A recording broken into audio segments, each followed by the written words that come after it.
नमस्कार. आज बनवूया आपण गव्हाच्या पिठापासून तंदुरी रोटी. ही खायला पण खूप हेल्दी आहे आणि बनवायला एकदम सोपी आहे. चला तर मग रेसिपीला सुरुवात करूया.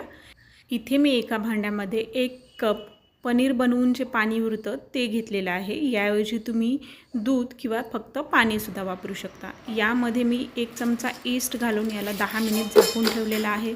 त्यानंतर यामध्ये आपल्याला 2 चमचे साखर घालून घ्यायची आहे आणि ती मिक्स करून घ्यायची आहे. आता या पाण्यामध्ये आपल्याला थोडंसं मीठ घालून घ्यायचं आहे आणि 2 कप गव्हाचं पीठ घालून घ्यायचं आहे. आता हे पीठ आपण या पाण्यामध्ये मळून घेऊया. तुम्हाला जर अजून पाणी किंवा दूध लागलं तर तुम्ही इथे वापरू शकता.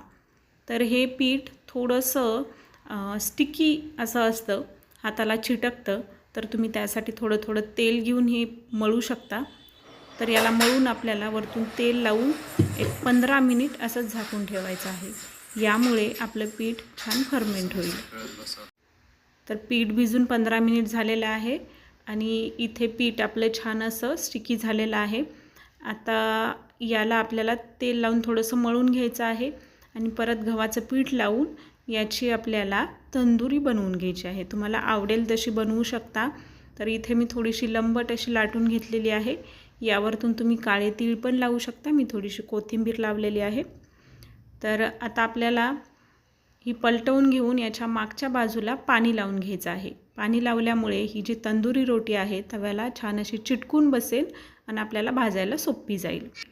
तव्यावर ही रोटी घालून घेतल्यानंतर एक बाजू शेकली की आपल्याला दुसऱ्या साईडने असं तवा पलटून याला गॅसवरती छान असं खरपूस भाजून घ्यायचं आहे आणि ही तंदुरी रोटी आपली खाण्यासाठी तयार आहे.